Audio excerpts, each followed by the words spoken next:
My name is Margaret Wilson. I am 71 years old. I lived in a small, quiet house in Ohio.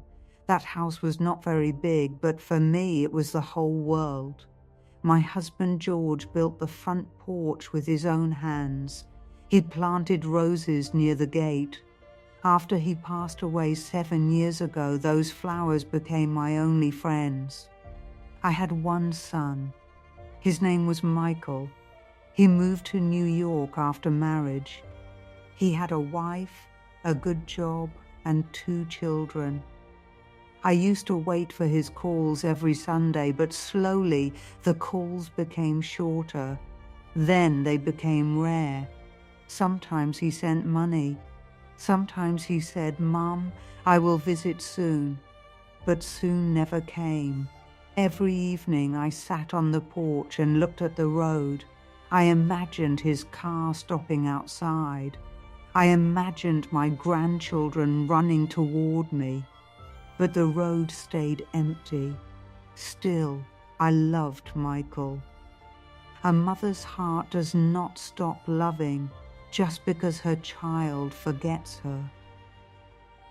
One afternoon, I heard a car outside. When I opened the door, Michael was standing there. For a moment, I could not speak. My son had come home. He hugged me and said, "Mom, I miss you." My eyes filled with tears. I cooked his favorite soup. We sat together in the kitchen. He looked around the old house and said, "Mom, you cannot live here alone anymore. This place is too old. Come with me. You will live with us." I said, "But this is your father's house. Every wall has his memory." Michael held my hand and said, "Dad would want you to be safe. Sell this house. We will use the money for your new life. You will have your own room. The kids will be happy to see you." His words sounded warm. I wanted to believe him. I wanted to believe my son had finally remembered me. The next week, I signed the papers. My house was sold. Michael kept the money, saying he would arrange everything. I packed one suitcase and took a small photo of my husband. When I locked the door for the last time, my heart cried silently. Michael took me to the airport. He looked kind, but also nervous. I thought maybe he was worried about the journey. He gave me a ticket and said, "Mum, sit here. I will get some water and check our bags." I smiled and said, "Okay, son." I sat near the window with my suitcase. I watched families hugging each other. Children were laughing. People were rushing toward their flights. I kept looking for Mike. 10 minutes passed. Then 20. Then almost an hour. My hands began to shake. I called his phone, but it was switched off. I stood up slowly and looked around. My son was nowhere. A woman working at the airport came to me and asked, "Ma'am, are you all right?" I said, "My son went to check our bags. We are traveling together." She checked the ticket. Then she looked at me with sad eyes. "Ma'am," she said softly, "this ticket is only for you.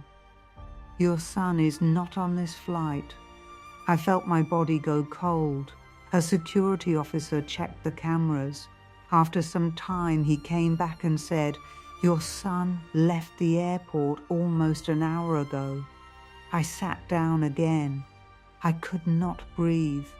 My son had sold my house, taken the money, and left me alone at the airport. I whispered, "Maybe there is a mistake. Michael is my son. He cannot do this." But deep inside, I knew the truth. The security officer's name was Thomas. He did not leave me alone.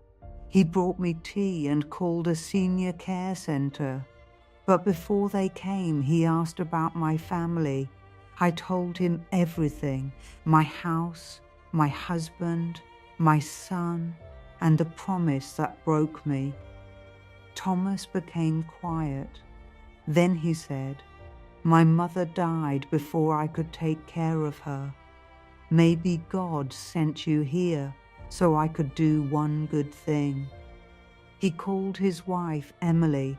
That evening, they took me to their home for dinner. I did not want to trouble them, but Emily hugged me and said, "You are safe here."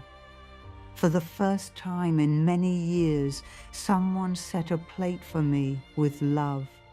Days passed. Thomas helped me contact a lawyer. The police started searching for Michael. I did not know if I would ever get my money back. But I learned something deep. A house can be sold. Money can be stolen.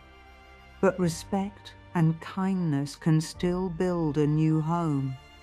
I never stopped loving my son, but I stopped waiting for him to become the person I needed. Now I live in a small room near Emily and Thomas. They visit me often. Sometimes I sit in their garden and look at the flowers. I still miss my old house, but my heart is not empty anymore. Michael was my blood, but Thomas showed me what a real son looks like. The golden truth is real family is not the one that shares your blood, but the one that stays when you need them most. If you enjoy listening to heartfelt golden truth stories like this, please like, share, and subscribe to the channel